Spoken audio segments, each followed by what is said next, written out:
Good morning 8th class. बेटा today we will start our October month syllabus. तो हमारा अक्टूबर month का जो यूनिट 8 है वो है फैक्टराइजेशन ऑफ अलजेब्रिक एक्सप्रेशन। तो फैक्टराइजेशन ऑफ अलजेब्रिक एक्सप्रेशन बेटा आपने 7th में भी किया हुआ है, ठीक है। कुछ टेक्निक्स जो हैं फैक्टराइजेशन की वो हम 7th में पढ़ चुके हैं और कुछ न्यू टेक्निक्स जो हैं वो हम अब अपनी इस 8th क्लास में पढ़ेंगे। तो फर्स्ट ऑफ ऑल फैक्टराइजेशन क्या है, आपने फैक्टराइजेशन ऑफ नंबर्स भी किया हुआ है, ठीक है ना, कि किसी नंबर को जो नंबर डिवाइड करते जाते हैं वो सारे उसके फैक्टर्स आ जाते हैं। तो ऐसे ही अलजेब्रिक एक्सप्रेशन में भी हमने फैक्टराइजेशन जो है वो डिस्कस करनी है। तो first of all look at the definition.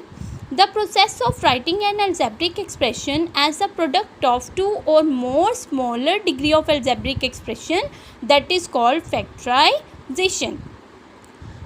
Definition के अकॉर्डिंग क्या है कि मान लो अगर आपको कोई अलजेब्रिक एक्सप्रेशन दिया है, ठीक है, आपने उस अलजेब्रिक एक्सप्रेशन को क्या किया, उसके फैक्टर्स बना लिए, ठीक है, उसको प्रोडक्ट ऑफ टू और मोर smaller degree of algebraic expression में एक्सप्रेस कर दिया। यानी किसी अलजेब्रिक एक्सप्रेशन के आपने फैक्टर्स बनाए तो 2 या 3 जो हैं स्मॉल डिग्री वाले एक्सप्रेशन जो हैं वो आ गए।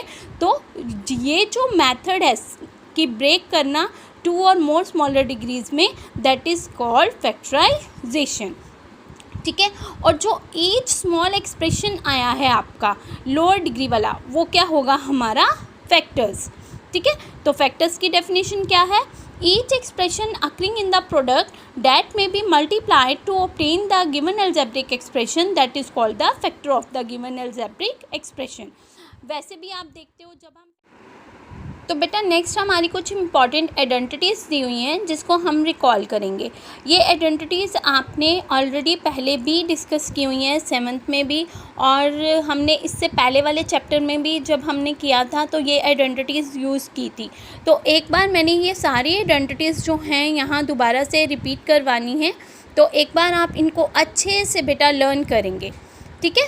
अब हम अपनी एक्सरसाइज 8.1 जो है वो डिस्कस करते हैं। एक्सरसाइज 8.1 है आपकी फैक्टराइज। तो फर्स्ट हमारा केस क्या है, when each term of the given expression contain a common monomial factor. अब हम डिफरेंट तरह के एक्सप्रेशंस पढ़ेंगे, तो इसमें फर्स्ट टाइप के जो हैं इसमें क्या होगा, आपका कॉमन मोनोमियल फैक्टर्स जो हैं वो होगा। Let's see some number first 3x² y² plus 6xy²। ये इक्वेशन आपको दी हुई है, आपने इसके फैक्टर्स जो हैं वो फाइंड आउट करने हैं। अब आप देखोगे कि कौन सा नंबर ऐसा है जो दोनों टर्म्स के पास सिमिलर है। अगर हम देखें तो देखिए 3 यहाँ पे भी है और 3 जो है वो 6 का फैक्टर भी है, तो हम 3 को कॉमन ले सकते हैं। अब जब आप वेरिएबल्स की बात करोगे तो वेरिएबल की जो लोअर पावर है वो बाहर आएगी, बिकॉज यहाँ x 2 टाइम है, यहाँ x 1 टाइम है। अगर हम x 2 टाइम लेना चाहें तो यहाँ तो 1 टाइम है, तो x 2 टाइम जो है कॉमन नहीं ले सकते, तो x 1 टाइम कॉमन आ गया। अब y की पावर दोनों में 2 टाइम्स है, तो y⁻² कॉमन ले लिया। अब यहाँ पे 3 भी बाहर आ गया, एक x बाहर आया है, तो अंदर एक x जो है हमारे पास बच जाएगा, और y² भी हमने कॉमन ले लिया। यहाँ से अगर 3 बाहर आ गया, ठीक है, तो 3 6 का फैक्टर है, तो रिमेनिंग रह गया हमारे पास 2, और x भी बाहर y² भी बाहर।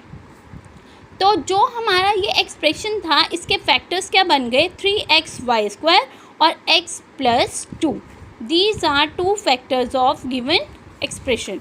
अब जब आप इनको मल्टीप्लाई करोगे तो we will get back the same expression जो हमें गिवन था। अब ये फर्स्ट केस हम डिस्कस कर रहे हैं जिसमें मोनोमियल फैक्टर्स जो हैं वो हमारे आ रहे हैं। नेक्स्ट है सम number 2 12x - 18xy plus 24x²।